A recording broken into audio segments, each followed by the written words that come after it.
Hello एमर्स, आज हम लोग क्लास 10th का मैथ का एक नया चैप्टर स्टार्ट कर रहे हैं, pair of linear equation in two variable.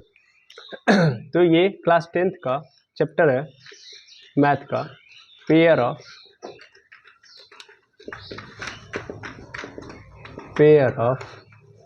Linear equation in two variable. अब इसको हिंदी में क्या बोलते हैं, क्योंकि हमारा जो चैप्टर होता है यानी मैं जो पढ़ा रहा हूँ उसको हिंदी और इंग्लिश दोनों में देख रहे होंगे, ठीक है ना। तो इसको हम लोग बोलते हैं दो चर वाले रैखिक समीकरणों का युग्म। दो चर वाले रैखिक समीकरणों का युग्म। इसमें जो हम लीनियर यूज किए हैं, ये लीनियर का मतलब रैखिक होता है, इक्वेशन का मतलब हिंदी में उसको समीकरण बोलते हैं, वेरिएबल को हम लोग चर बोलते हैं और युग्म को हम लोग पेयर बोलते हैं। बात खत्म, ठीक है। तो हम लोग बेसिक से समझते हैं कि इसमें जो देखिए सबसे इंपॉर्टेंट ये होता है कि जब भी आप मैथ के अंदर किसी चैप्टर का नाम ले रहे हो, मैथ क्या कोई भी सब्जेक्ट आप पढ़ रहे हो, तो उस सब्जेक्ट के अंदर जब भी जो चैप्टर का नेम दिया रहता है, उस चैप्टर के नेम से ही आपको हर एक चीज समझ में आ जाएगी कि आप इस चैप्टर के अंदर क्या पढ़ने वाले हो, ठीक है। तो अगर आपको चैप्टर का नेम समझ में आ गया तो आपको ये समझ में आ जाएगा कि इस चैप्टर के अंदर क्या गिवन है, ठीक है। तो किसी भी चैप्टर को पढ़ने से पहले उसके नाम को अच्छे तरीके से क्या करना चाहिए, डिटेल स्टडी करना चाहिए, ठीक है ना। तो वैसे यहाँ पे जो नाम है वो बहुत इंपॉर्टेंट है। अब देखो क्या क्या इसमें इंपॉर्टेंट है। तो सबसे पहले हम लोग देखते हैं चर क्या होता है। व्हाट इज चर? चर को बोलते हैं वेरिएबल। देखिए हमारे मैथ के अंदर जो हमारा मैथ चलता है, बेसिकली मैथ को छोड़ो, पूरा का पूरा जो कहानी चलता है वो एक्चुअल में दो टाइप के सिंबल्स के अंदर डिवाइड है। यानी जब भी हम पढ़ाई कर रहे होते हैं तो जो पढ़ाई होती है वो पढ़ाई को हम लोग सिंबल्स के बेसिस पे ही हम बोल रहे होंगे। मतलब अगर हमको एप्पल लिखना है तो APPLE लिखा, और इसमें जो ए है, पी है, एल है, ये सब क्या है, ये इट इज अ सिंबल। ये सब के सब क्या है, सिंबल्स हैं। तो ये जो सिंबल है इन्हीं की बात कर रहा हूँ मैं। मैथ के अंदर बेसिकली हम दो टाइप के सिंबल्स का यूज करते हैं। एक ऐसे सिंबल्स होते हैं जिनको हम वेरिएबल बोलते हैं, और एक ऐसे सिंबल होते हैं जिनको हम कांस्टेंट बोलते हैं। बेसिकली क्या मतलब है सर? देखो यार, ये जो चैप्टर पढ़ रहे हो आप, मैथ के अंदर पढ़ रहे हो, और मैथ के अंदर बहुत सारे पार्ट्स हैं, यानी बहुत सारी ब्रांचेस है मैथ की। उसी ब्रांचेस में से एक ब्रांच होती है एलजेब्रा यानी बीजगणित, हिंदी में बोलते हैं बीजगणित। और ये एक ऐसी ब्रांच है कि जिसके अंदर नंबर्स, देखो यार मैथ बेसिकली नंबर्स को डिफाइन करने के लिए आया है, यानी मैथ मतलब नंबर की बात कर रहे होते हैं। लेकिन मैथ की एक ऐसी ब्रांच है एलजेब्रा जिसके अंदर नंबर के साथ साथ अल्फाबेट का भी यूज किया जाता है, इंग्लिश अल्फाबेट का यूज किया जाता है, ठीक है। तो उसी इंग्लिश अल्फाबेट को हम लोग क्या बोल रहे होते हैं, वेरिएबल। नहीं समझ में आया सर? मैंने बोला मैथ के अंदर बेसिकली आप दो ही चीजें यूज कर रहे होगे, एक वेरिएबल और एक कांस्टेंट। तो वेरिएबल क्या है, तो भैया वो हम कहाँ पढ़ रहे होंगे, तो मैथ के अलजेब्रा वाले पार्ट में। इसका मतलब ये जो चैप्टर चल रहा है वो अलजेब्रा का पार्ट है, बिल्कुल। अलजेब्रा के अंदर ही मैथ में क्या कर दिया गया, यानी अलजेब्रा के अंदर दो चीजों का यूज किया गया, एक तो अल्फाबेट और दूसरा नंबर तो मैथ की पहचान ही है, ये नंबर आएगा तभी तो मैथ चलेगा। तो मैथ में नंबर चलता ही है, उसके साथ साथ इसने क्या यूज कर लिया, अल्फाबेट, तब जाके अलजेब्रा का निर्माण हुआ। तो अलजेब्रा ने क्या किया कि किसी नंबर को डिफाइन करने के लिए, मान लीजिए वो पता नहीं है, तो उसके लिए उसने एक दिमाग लगाया। उसने कहा कि हम क्या करेंगे, अल्फाबेट का यूज करेंगे, और यूज करने के बाद जब हम पता लगा लेंगे तो वो अल्फाबेट चेंज हो जाएगा उस नंबर में, और उसी अल्फाबेट को नाम दे दिया वेरिएबल, ठीक है। वेरिएबल मतलब ABCD, वेरिएबल मतलब ABCD, यानी ए से लेकर जेड तक सबके सब क्या है, वेरिएबल है, वेरिएबल। और इसमें क्या लिखा है, वेरी मतलब बदलने वाला, यानी भैया इनका सिर्फ इतना काम है कि नंबर को फाइंड करना। शुरुआत में इसलिए आते हैं क्योंकि नंबर नहीं दिया रहता है, जब नंबर पता चल जाता है तो फिर ये अपने आप को बदल देते हैं उस नंबर में, और इसीलिए इनको हम वेरिएबल बोलते हैं। वेरिएबल क्या हो जाते हैं, बाद में बदल जाते हैं। और कांस्टेंट क्या होता है सर, तो वो नंबर, हर एक नंबर क्या होता है, कांस्टेंट कहलाता है। ठीक है ना। नंबर कितने टाइप के होते हैं आप लोगों ने पहले चैप्टर में पढ़ लिया है। तो नंबर में बेसिकली आपको क्या याद रखना है, हम मैथ के अंदर क्लास 10th में रियल नंबर को ही दिमाग में रख रहे होंगे। रियल नंबर क्या होते हैं, तो जिन भी नंबरों को हम क्या कर सकते हैं, नंबर लाइन के ऊपर ड्रॉ कर सकते हैं, वो सब के सब क्या कहलाते हैं, रियल नंबर कहलाते हैं। रियल नंबर के अंदर कौन कौन से आते हैं, तो आपने पढ़ा है LKG में ही कि नेचुरल नंबर होता है, होल नंबर होता है, इंटीजर्स होता है, रेशनल नंबर होता है, इरेशनल नंबर होता है। ये सब के सब क्या हैं, आपके रियल नंबर के अंदर आते हैं। और इन सबको हम किस पे ड्रॉ कर सकते हैं, नंबर लाइन के ऊपर रिप्रेजेंट कर सकते हैं, इसलिए इनको रियल नंबर बोलते हैं।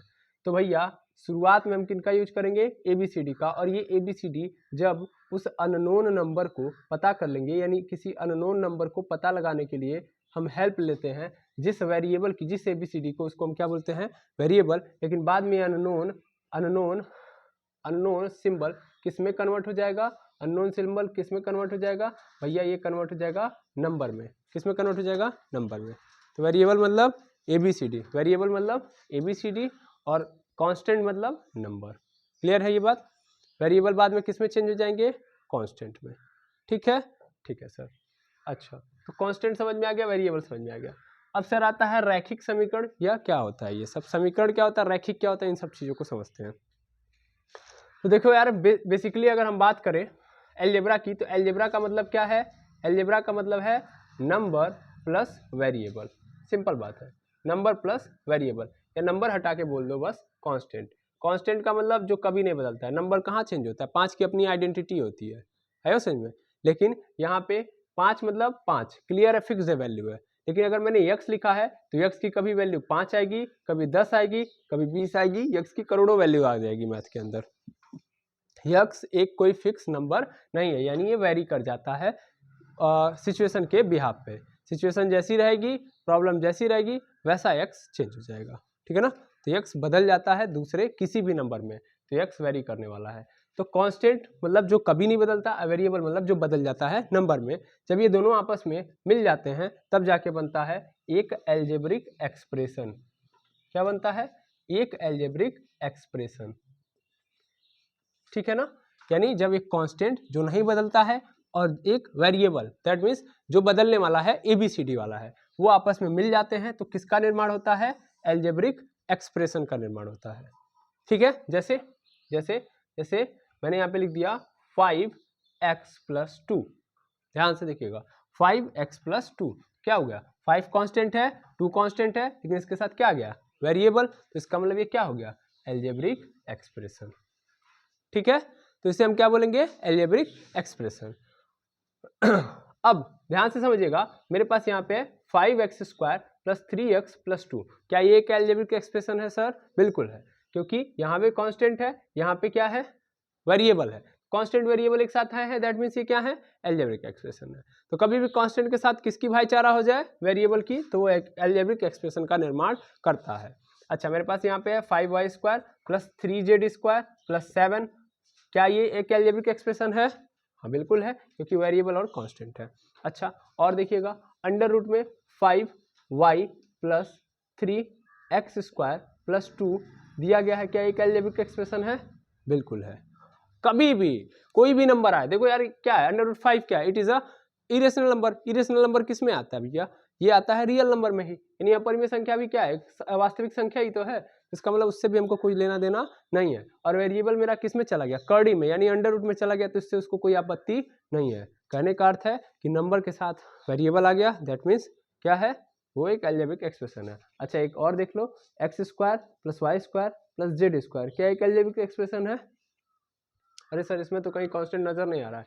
भाई हर वेरिएबल के बगल में क्या छुपा रहता है, कांस्टेंट। हर वेरिएबल के बगल में क्या छुपा रहेगा, कांस्टेंट। बिना कांस्टेंट के वेरिएबल आएगा ही नहीं। ABCD थोड़ी ना हम पढ़ रहे हैं, मैथ पढ़ रहे हैं। विदाउट नंबर किसी भी चीज़ का कोई मतलब ही नहीं है। ठीक है ना। तो यहाँ पे कोई ना कोई नंबर होगा, दैट मीन्स अगर कोई वेरिएबल अकेले लिखा गया है, कोई अलजेब्रिक एक्सप्रेशन अकेले लिखा गया है, तो इसका अर्थ क्या है, इसके बगल में क्या छुपा होगा, क्या हिडन होगा, 1। 1 ज़्यादातर हम रिप्रेजेंट नहीं करते हैं। तो ये सब आपको क्या नजर आया, अलजेब्रिक एक्सप्रेशन। अब आप देखोगे कि जब भी एक अलजेब्रिक एक्सप्रेशन का निर्माण होता है, तो जो उसमें वेरिएबल होता है, वो वेरिएबल कई टाइम्स में हो सकता है, दैट मीन्स अपने ऊपर पावर के रूप में हो सकता है। जैसे यहाँ पे देख लो, यहाँ पे 5 है, बगल में y है, y के ऊपर क्या लगा है 2, दैट मीन्स ये क्या है, पावर है कि नहीं है ना, यानी ये वेरिएबल की पावर है। तो मैं ये कह रहा हूँ कि एक अलजेब्रिक एक्सप्रेशन है तो उस अलजेब्रिक एक्सप्रेशन में क्या होगा, वेरिएबल, और वेरिएबल के पास क्या हो सकती है, पावर, वेरिएबल के पास क्या हो सकती है, पावर। तो अगर उसकी पावर ऑलवेज क्या हो, 1 हो, यानी एक अलजेब्रिक एक्सप्रेशन दिया है तो उस अलजेब्रिक एक्सप्रेशन की मैक्सिमम पावर कितनी हो, 1 हो, तो उस अलजेब्रिक एक्सप्रेशन को ही हम लोग क्या बोलेंगे, linear algebraic expression, linear algebraic expression. ठीक है, नहीं समझ में आया सर, समझा रहा हूँ मैं, यहाँ तक आप समझ ही गए होगे, इसको थोड़ा सा मिटा रहा हूँ फिर समझा रहा हूँ।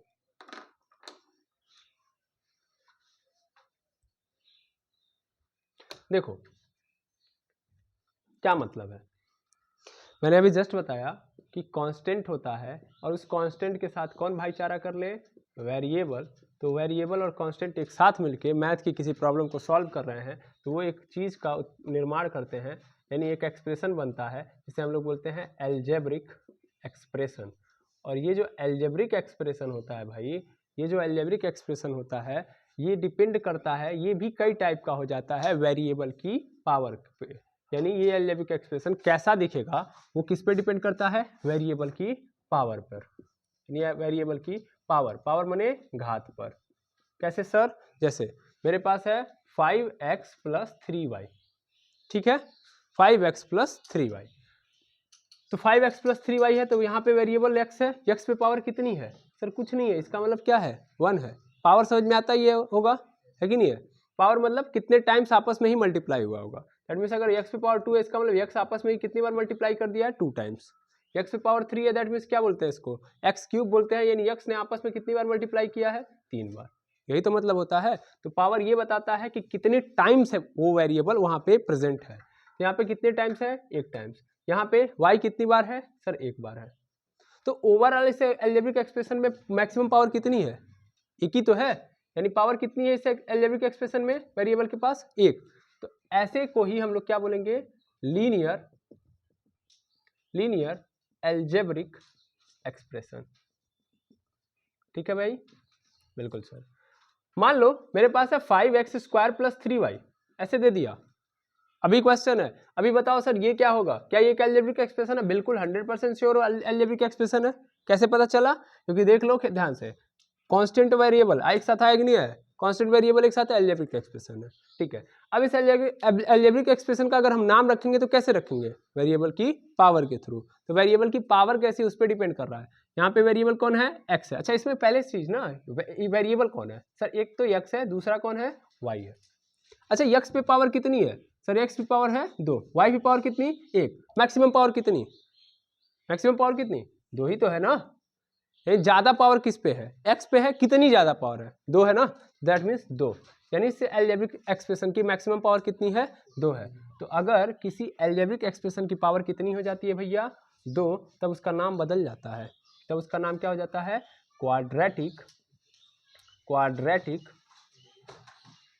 Quadratic algebraic expression.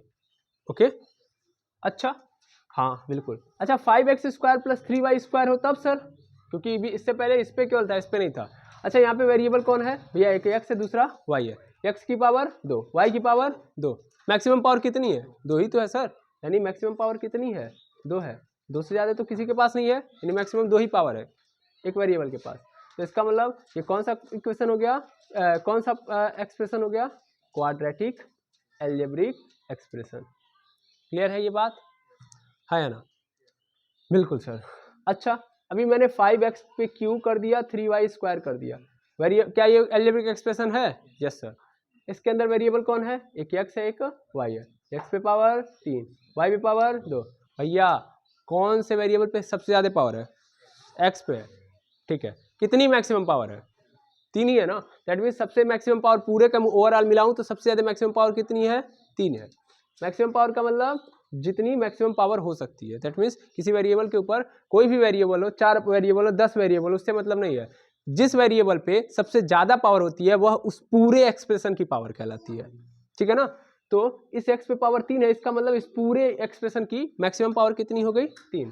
तो अगर मैक्सिमम पावर कितनी हो गई भैया, 3, तो क्या कहलाएगा ये वाला कहलाएगा क्यूबिक एल्जेब्रिक एक्सप्रेशन। ठीक है, क्यूबिक एल्जेब्रिक एक्सप्रेशन। ठीक है, अच्छा हाँ सर, और बताएं, हाँ और देख लीजिए। अच्छा, और अगर हमारे पास आ गया 5x पे पावर q प्लस 3y पे पावर q प्लस z पे पावर q, अब मैक्सिमम पावर कितनी है सर? पहले वेरिएबल, पहले क्वाड्रेटिक क्या बोलते हैं, एल्जेब्रिक एक्सप्रेशन है, बिल्कुल है। अच्छा, कितने वेरिएबल यूज किए गए हैं? x, y और z। मैक्सिमम पावर कितनी है? 3 ही है ना, सबके पास तो 3 ही है। इसका मतलब मैक्सिमम कितनी गई है हर वेरिएबल के पास? 3। मैक्सिमम कितना है? 3। काम करता हूँ, 3 है, तो दैट मीन्स ये कैसा एल्जेब्रिक एक्सप्रेशन हो गया? Cubic algebraic expression. क्लियर है? अच्छा, अगर मेरे पास ऐसे आ गया 5x पे पावर 4 प्लस 3, अब बताइए मैक्सिमम वेरिएबल कितने हैं इसके अंदर? सर सिंगल एक है, इसके पास मैक्सिमम पावर कितनी? 4। तो ये हो गया मैक्सिमम पावर 4। दैट मीन्स इसको क्या बोलेंगे सर? इसको बोलेंगे बाई क्वाड्रेटिक एल्जेब्रिक एक्सप्रेशन। यानी अगर मैक्सिमम पावर 4 हो गई तो उसको क्या बोलेंगे? By quadratic algebraic expression. I think clear हो गई होगी बात? Yes sir. यानी अगर कोई एल्जेब्रिक एक्सप्रेशन दिया है, उस एल्जेब्रिक एक्सप्रेशन में जो वेरिएबल आए हैं उन सभी वेरिएबल की अगर मैं पावर देखूं तो मैक्सिमम पावर मुझे कितनी मिली? 1, तो लीनियर एल्जेब्रिक एक्सप्रेशन कहलाएगा। अगर उनकी मैंने चेक की पावर वेरिएबल की, तो अगर मैक्सिमम पावर कितनी मिल गई? 2, तो क्वाड्रेटिक एल्जेब्रिक एक्सप्रेशन कहलाएगा। और अगर मिल गई 3 तो क्यूबिक एल्जेब्रिक एक्सप्रेशन, 4 मिल गई तो बाई क्वाड्रेटिक कहलाएगा। क्लियर है ये बात? हमें क्या पढ़ना है सर? लीनियर। तो लीनियर का अर्थ क्या हो गया, समझ में आ रहा है? लीनियर का मतलब हम ऐसे एल्जेब्रिक एक्सप्रेशन की यहाँ पे बात कर रहे होंगे जिसकी मैक्सिमम पावर कितनी हो रही होगी? 1। क्लियर है ये बात? तो हम लोग पढ़ने जा रहे हैं लीनियर एल्जेब्रिक एक्सप्रेशन को। ठीक है, चलिए अब ही इस बात को हम लोग और अच्छे से देखते हैं। तो लीनियर की भी कहानी खत्म। अब अगली कहानी आती है सर, इक्वेशन क्या होता है।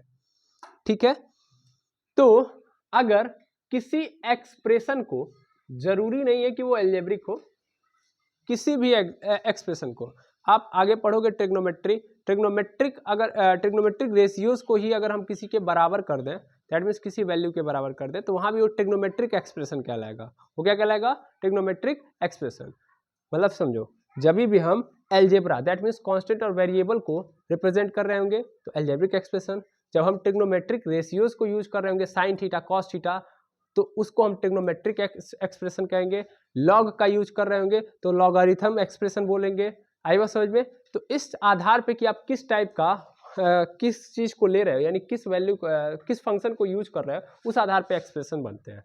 हम एल्जेब्रिक एक्सप्रेशन कर रहे हैं, दैट मीन्स इसका अर्थ है कि हम कांस्टेंट और वेरिएबल का यूज कर रहे हैं। तो अगर हम किसी एक्सप्रेशन को या किसी फंक्शन को, अभी आप फंक्शन नहीं समझोगे, फिलहाल में आप ये समझो किसी एक्सप्रेशन को। एक्सप्रेशन क्या होता है सर? कि हमने कुछ मैकेनिज्म या किसी चीज को, किसी सिंबल को यूज किया और उस सिंबल को यूज करने पे जैसा वो दिख रहा है वही उसका एक्सप्रेशन कहलाता है। ठीक है, जैसे मैंने ax + b ऐसे लिख दिया तो मुझे जो ये दिख रहा है दैट मीन्स यही मेरा एक्सप्रेशन कहलाएगा। ठीक है ना, मैंने इन लोगों का यूज किया और यूज करने के बाद जो हमको दिख रहा है दैट इज एक्सप्रेशन। ओके, अब एल्जेब्रिक एक्सप्रेशन मतलब कांस्टेंट और वेरिएबल। तो अगर किसी एक्सप्रेशन को किसी वैल्यू के बराबर कर दूं, दैट मीन्स किसी कांस्टेंट के बराबर कर दूं या किसी भी दूसरे एक्सप्रेशन के बराबर कर दूं, ये भी मैं बोल सकता हूं, किसी दूसरे एक्सप्रेशन के बराबर कर दूं, किसी दूसरी वैल्यू के बराबर कर दूं, तो यही जो मेरा मैकेनिज्म है दैट इज कॉल्ड इक्वेशन। तब मेरा क्या कहलाएगा? इक्वेशन। मतलब मैंने बोल दिया 5x + 3 क्या है मेरा एल्जेब्रिक एक्सप्रेशन है? Yes sir. तो 5x + 3 को मैंने बराबर कर दिया 7 के, तो इसका अर्थ यह हो गया कि ये जो वैल्यू दी गई है वह इसके बराबर है। और अगर ऐसा कर दिया मैंने तब इसको मैं क्या कहूंगा? इक्वेशन। क्या बोलूंगा? इक्वेशन।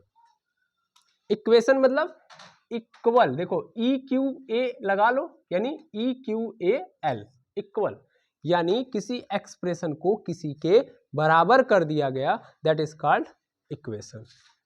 किसी एक्सप्रेशन को किसी के इक्वल कर दिया गया दैट इज इक्वेशन। ठीक है, अब किस एक्सप्रेशन को किया है उस टाइप का एक्सप्रेशन तुम्हारा इक्वेशन कहलाएगा। तुमने किसको किया है भैया? तुमने किया है, ये क्या है? ये है सर लीनियर एल्जेब्रिक एक्सप्रेशन, है कि नहीं है? ये है लीनियर। क्योंकि क्यों? क्योंकि इसमें वेरिएबल कौन सा है? x। मैक्सिमम पावर 1, तो इसका मतलब ये क्या होगा, लीनियर अलजेब्रिक एक्सप्रेशन। तो लीनियर अलजेब्रिक एक्सप्रेशन को तुमने इक्वल कर दिया है किसी वैल्यू के, दैट मीन्स ये तुम्हारा कहलाएगा लीनियर इक्वेशन। क्लियर, हाँ या ना, ये कहलाएगा तुम्हारा लीनियर इक्वेशन। तो लीनियर इक्वेशन मतलब कि हम किसी लीनियर अलजेब्रिक एक्सप्रेशन को क्या कर देंगे, किसी वैल्यू के बराबर कर देंगे, तो मेरा क्या कहलाने लगेगा, वो लीनियर इक्वेशन कहलाने लगेगा। देखिए मैं यहाँ पे आपको डेफिनेशन नहीं लिखवाऊंगा, मैं हर चीज़ों को बोल दूंगा, ठीक है ना। मतलब हम क्या केवल और केवल क्या करेंगे आपके लिए कि हर चीज़ को बोलते रहेंगे। यहाँ पे बोर्ड छोटा है इसलिए लिखना हर चीज़ पॉसिबल नहीं है, तो आप हर चीज़ को समझ के लिखिए कि लीनियर इक्वेशन क्या होता है। तो लीनियर एक्सप्रेशंस को क्या कर दिया जाए, किसी वैल्यू के बराबर कर दिया जाए, इक्वल कर दिया जाए, तो जो हमें प्राप्त होता है वो लीनियर इक्वेशन कहलाता है। ठीक है, क्लियर है ये बात।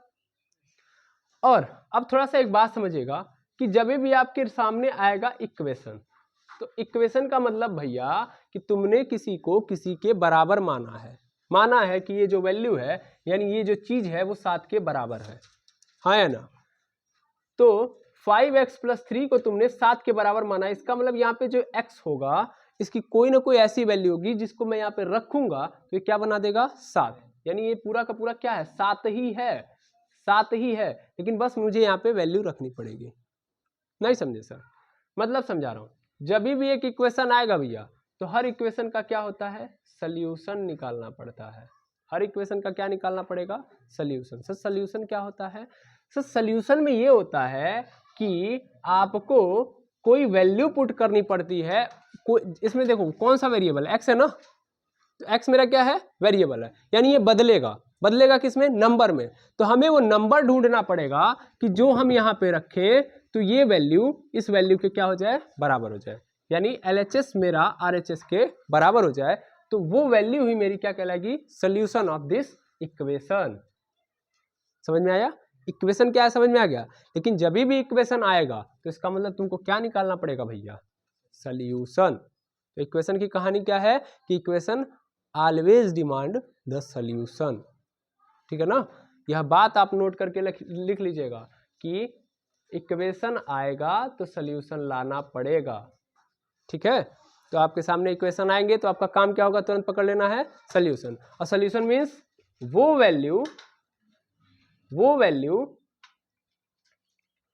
या यहाँ पे अगर मैं देखूं तो वेरिएबल, तो वेरिएबल की वो वैल्यू जो LHS को बराबर कर दे किसके, RHS के। जो LHS लिख दे रहा हूं, LHS को इक्वल कर दे RHS के, वही क्या कहलाएगी, मेरी सोल्यूशन ऑफ द इक्वेशन। ठीक है, जैसे यहाँ पे मैं निकालना चाहूँ तो कैसे निकालूंगा, तो भैया हमने इक्वेशन को सॉल्व करने के लिए या किसी की वैल्यू निकालने के लिए भी एक शर्त सीखा हुआ है कि भैया जिसकी वैल्यू निकालनी है उसको कर दो अकेले। यानी हमको चाहिए x की वैल्यू तो उसको क्या कर दो, अकेले। यानी अकेले का मतलब सर बाकी जो लोग दिख रहे हैं उनको फेंक दो उस पार, यानी 5x ऐसे ही रहेगा, प्लस में है 3 तो इधर आएगा तो माइनस में 3, ठीक है ना। प्लस में है तो माइनस, भाई इक्वल मतलब बॉर्डर पार करेंगे तो आप यहाँ के सिटीजनशिप थे, मतलब यहाँ पे नागरिकता थी, वहाँ पे जो ही जाएंगे नागरिकता खत्म और आपने घुसपैठ किया, इसका मतलब आप आतंकवादी कहलाएंगे। आई बस समझ में, तो यहाँ पे प्लस में था लेकिन इधर आएगा तो माइनस में। अब x के साथ ही इसका कैसे रिलेशन है भैया, गुणा के साथ, तो उसको उधर भेजेंगे तो भाग में आएगा, लेकिन उससे पहले 7 में से 3 चला जाएगा 4। अब x की वैल्यू निकालना है मुझे तो 5 को भी हटाना पड़ेगा, क्योंकि जिसकी वैल्यू निकालनी है उसको करना पड़ेगा अकेले। तो ये गुणा में है, इधर लाऊंगा तो भाग में, यानी 4/5। तो x की क्या वैल्यू आ गई, x की वैल्यू आ गई 4/5। इसका मतलब भैया आप इस वैल्यू यानी इस वाले में आप क्या डाल दो, यहाँ पे जो x है दिख रहा है यहाँ पे 4/5 डाल दोगे तो हमको क्या मिल जाएगा 7, यानी x की ये वैल्यू क्या कहलाएगी, मेरा सोल्यूशन ऑफ दिस इक्वेशन, ठीक है ना। तो इसका मतलब जब भी हमको क्या दिया रहेगा इक्वेशन तो क्या करना पड़ेगा, सोल्यूशन क्या होगा कि वो वैल्यू निकाल के रखनी पड़ेगी जो LHS को बराबर कर दे RHS के, यही करना पड़ेगा। अगर मैं ये कर पाया तो सोल्यूशन मिलेगा, नहीं कर पाया तो सोल्यूशन नहीं मिलेगा। यानी अगर LHS को मैं RHS के बराबर नहीं कर पाया तो इसका मतलब मुझे सोल्यूशन नहीं मिला। तो आई थिंक यहाँ तक बात क्लियर हो गई होगी। इक्वेशन क्या होता है, तो अगर किसी एक्सप्रेशन को किसी के इक्वल कर दूं तो मेरा क्या कहलाएगा, इक्वेशन। और अगर इक्वेशन आया तो उसको क्या देना पड़ेगा, सोल्यूशन। सोल्यूशन क्या होगा, तो वो वैल्यू जिसको हम LHS के अंदर रखें या RHS के अंदर रखें, जहां भी एक्सप्रेशन है उस एक्सप्रेशन में अननोन वेरिएबल की वैल्यू हमको रखनी है, अननोन चीज की वैल्यू रख देनी है, और वही वैल्यू अगर LHS को RHS के बराबर कर देती है तो भैया वही है आपका सोल्यूशन। क्लियर है बात, ठीक है। तो लीनियर इक्वेशन क्या होता है समझ में आ गया, हाँ या ना। अब थोड़ा सा और आगे इसको समझते हैं, तब तक आप इसको नोट करिए। चलिए आगे देखेंगे हम लोग। तो हम देखेंगे linear equation in one variable. Linear equation in one variable, यानी linear equation in one variable क्या होता है। सिंपल बात है भैया, अगर मान लीजिए कोई अलजेब्रिक एक्सप्रेशन दिया गया, जैसे 5x + 3 दिया गया है, तो इसके अंदर वेरिएबल कितना प्रयोग किया गया है, 5 तो कांस्टेंट है, x वेरिएबल है, 3 क्या है, कांस्टेंट है। तो वेरिएबल कौन है, केवल एक ही है ना, तो यानी कितना वेरिएबल है, वन वेरिएबल है, वन वेरिएबल है। तो इसको हम बोलेंगे one variable linear algebraic expression या linear algebraic expression in one variable. लेकिन सर इक्वेशन बोला ही है, इसका मतलब अगर हम किसी अलजेब्रिक एक्सप्रेशन, मतलब यही अलजेब्रिक एक्सप्रेशन था, इसको मैंने बराबर कर दिया 3 के या 4 के या 5 के, कुछ भी, या 0 लिख दिया, 0 लिख दिया, दैट मीन्स ये क्या हो गया, अभी किसी के इक्वल हो गया, दैट मीन्स इक्वेशन क्या लाएगा। और इस इक्वेशन के अंदर क्या किया गया है, केवल और केवल कितना वेरिएबल प्रयोग किया गया है, एक वेरिएबल। तो इसीलिए इसको हम क्या बोलेंगे, linear equation in one variable, ठीक है ना, linear equation in one variable. इसका मतलब अगर कोई इक्वेशन दिया गया है जिसके अंदर सिंगली एक ही वेरिएबल प्रयोग किया गया है, तो इसको हम बोलेंगे linear equation in one variable. Linear का मतलब आपको पता चल गया होगा, उस वेरिएबल की मैक्सिमम पावर कितनी होगी, लीनियर ये बता रहा है कि मैक्सिमम पावर कितनी होगी, एक, और वन बता रहा है कि वन वेरिएबल का मतलब सिंगल एक वेरिएबल है, सिंगल वेरिएबल है, ठीक है। जैसे यहाँ पे मेरे पास है x - 3 is equal to 4, x - 3 is equal to 4, x - 3 is equal to 4। तो x - 3 इज इक्वल टू 4 लिखा गया है, तो क्या ये कैसा इक्वेशन है सर, पहली बात तो ये इक्वेशन है ना, बिल्कुल है। क्या ये लीनियर है, हाँ बिल्कुल सर। वेरिएबल आया, वेरिएबल की मैक्सिमम पावर कितनी है, एक है, और कितने वेरिएबल यूज किए गए हैं, एक वेरिएबल, इसलिए क्या कहलाएगा, linear equation in one variable, ठीक है, क्लियर है। अच्छा मेरे पास ऐसे आ गया 5x + y is equal to 3, ये क्या है सर, इसके अंदर देखो पहले, क्या ये लीनियर है, बिल्कुल सर। यहाँ पे x पे पावर 1 है, y पे पावर क्या है, 1 है, तो क्या ये लीनियर है, बिल्कुल है। अच्छा क्या ये इक्वेशन है, हाँ सर इक्वेशन भी है, क्योंकि 5x + y को किस वैल्यू के बराबर कर दिया गया है, 3 के, ठीक है, ये भी ठीक है। अच्छा उसके बाद ये बताओ कि वेरिएबल कितने यूज किए, वेरिएबल कितने यूज किए गए, 2 वेरिएबल। तो इसका मतलब यहाँ पे कितने कौन सा इक्वेशन है, ये है linear equation in two variable, यानी इसको बोलेंगे हम लोग linear equation in two variable. Clear है बात। तो जब दो प्रयोग किए जाएंगे एक इक्वेशन के अंदर और लीनियर होगा तो linear equation in two variable, एक प्रयोग किया गया तो linear equation in one variable. अच्छा क्वेश्चन ये आ जाता है कि भैया linear equation in one variable पहचानेंगे कैसे, दिखता कैसा है अपना linear equation in one variable. तो भैया दिखने को ही हम लोग बोलते हैं स्टैंडर्ड फॉर्म, कि मतलब दिखता कैसा है, तो उसको नाम दिया गया है स्टैंडर्ड फॉर्म। तो linear equation in one variable का स्टैंडर्ड फॉर्म है ax + b is equal to c, ax + b is equal to c, ax + b is equal to c, where जहां पे ये जो a है, b है और c है बिलोंग्स टू रियल नंबर, यानी भैया ये क्या है, ये कांस्टेंट है, a b c इसमें क्या है, कांस्टेंट है। कांस्टेंट मतलब ये क्या होगा, नंबर होगा कहीं ना कहीं, a b और c क्या होंगे, नंबर। वेरिएबल केवल और केवल कौन सा होगा, एक होगा वेरिएबल, ठीक है, पहली बात।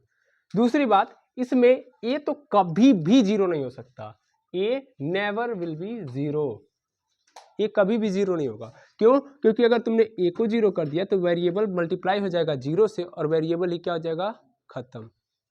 है समझ में? तो यहाँ से वेरिएबल का एग्जिस्टेंस ही क्या हो जाएगा, खत्म। तो इसी कारण ये कभी भी जीरो नहीं हो सकता। तो linear equation in one variable का फॉर्म कैसा होता है भैया, ए एक्स प्लस बी बराबर सी। इसका मतलब ए एक्स प्लस बी एक इक्वेशन होगा, एक्सप्रेशन होगा, उसको किसके बराबर कर दिया गया होगा, सी के, जिसमें ए बी और सी तीनों क्या होंगे, कांस्टेंट यानी नंबर होंगे। ठीक है, वैसे ही क्वेश्चन आ जाएगा linear equation in two variable. Linear equation in two variable कैसा दिख रहा होगा, x plus Y is equal to 3। क्या linear equation in two variable है कि नहीं है? इसके अंदर कितने वेरिएबल प्रयोग किए गए हैं, 2, x और y। लीनियर है क्योंकि x पे पावर 1 है, y पे पावर भी 1 है। आई बात समझ में? तो इसका मतलब ये हो गया आपका linear equation in two variable. इसकी स्टैंडर्ड फॉर्म क्या होती है भैया, इसकी स्टैंडर्ड फॉर्म होती है ax plus B Y is equal to C, यानी A X plus B Y is equal to C. और यहाँ भी A B C belongs to, देखो ये बिलोंग्स टू का साइन है, बिलोंग्स टू का मतलब संबंधित होगा, यानी इसका रिलेशन होगा किससे, रियल नंबर से। रियल नंबर यानी किसी कांस्टेंट से, यानी फिर से वही बात, ए बी सी क्या होंगे हमारे, कांस्टेंट होंगे। ए बी सी क्या होगा मेरा, कांस्टेंट, कोई नंबर होगा, कोई नंबर होगा। वेरिएबल कितना नजर आ रहा है, 1 2 वेरिएबल नजर आ रहे हैं। जरूरी नहीं एक्स वाई हो, कुछ भी हो सकता है। ठीक है ना, ये दोनों क्या होंगे मेरे, वेरिएबल होंगे। क्लियर है ये बात? और फिर वही बात, A and B is not equal to 0। A and B will be not 0। काहे? क्योंकि ए 0 हो गया, ए 0 हो गया तो भी खत्म, तब एक ही वेरिएबल बचेगा। बी 0 हो गया तो भी खत्म, तो भी क्या बचेगा, एक ही वेरिएबल बचेगा। तो एक साथ दोनों जीरो नहीं हो सकते। यहाँ पे मैं ये भी लिख सकता हूँ कि ए बी एक साथ जीरो नहीं हो सकते, साइमल्टेनियसली एक साथ जीरो नहीं हो सकते, या अकेले अकेले भी जीरो नहीं होंगे। अगर ऐसा होगा तो linear equation in two variable नहीं रहेगा। मान लो अगर ए 0 हो गया, ए 0 हो गया तो एक्स खत्म हो जाएगा, केवल बी वाई बचेगा इज इक्वल टू सी, यानी ये क्या हो जाएगा, linear equation in one variable हो जाएगा। ऐसे में तो linear equation in two variable बने रहना इसको, तो ए और बी को जीरो नहीं होना चाहिए। ठीक है, तो linear equation in two variable समझ में आ गया, हाँ या ना? यहाँ पे देखो वही तो लिखा गया था, linear equation in two variable. क्या बात समझ में आ गई? यानी हमारे पास वेरिएबल आएगा और उस वेरिएबल पे मैक्सिमम पावर कितनी रहेगी, 2, सॉरी मैक्सिमम पावर रहेगी 1, और क्या बोलते हैं उसमें वेरिएबल कितने यूज किए जाएंगे, 2, और ऐसे को किसी की वैल्यू के बराबर किया गया होगा, इसलिए इसको बोलेंगे linear equation in two variable. Clear है बात? अब अगर यही चीज पेयर में आ जाए, पेयर मतलब, अच्छा linear equation in one variable का स्टैंडर्ड फॉर्म समझ में आ गया, linear equation in two variable का स्टैंडर्ड फॉर्म समझ में आ गया, A X plus B Y is equal to C आ गया। अब हमारे पास बात आती है पेयर का मतलब क्या है सर, भैया linear equation in two variable अगर ये जोड़ा में आ जाए, मतलब दो ठो इक्वेशन आए एक साथ आए और दोनों इक्वेशन क्या हो, लीनियर पेयर इन टू वेरिएबल वाला हो, linear equation in two variable वाला हो, जैसे जैसे समझा रहा हूं मैं। इन सभी बातों को आप खुद से नोट करिएगा। तो लीनियर पेयर समझते हैं, पेयर ऑफ, यही तो लिखा गया है, यही तो समझा रहा हूं मैं, pair of linear equation in two variable. तो मान लो मैंने लिख दिया है यहाँ पे 5x plus 3y is equal to 3, क्या ये linear pair in linear equation in two variable वाला है? बिल्कुल सर, ये एक इक्वेशन है और इस इक्वेशन के पहली बात तो ये एक एक्सप्रेशन है, इस एक्सप्रेशन के अंदर 2 वेरिएबल यूज किए गए हैं, दोनों वेरिएबल की मैक्सिमम पावर कितनी है, 1 है, और इसको किसी वैल्यू के बराबर किया गया है, दैट मींस इक्वेशन है, यानी ये linear equation in two variable है, हाँ या ना? बिल्कुल। अब मैंने इसके साथ साथ एक और लिख दिया 3x plus 5y is equal to 3, और बोला ये दोनों एक साथ आए हुए हैं, तो इसका मतलब क्या है, एक साथ आए हुए हैं, तो यहाँ पे मैंने 4 डाल दिया। तो क्या ये बताओ, ये भी एक ठो लीनियर इक्वेशन टू वेरिएबल है, ये भी एक लीनियर इक्वेशन टू वेरिएबल है, एक साथ कितने आ गए, 2, यानी दोनों ने क्या बना दिया, पेयर।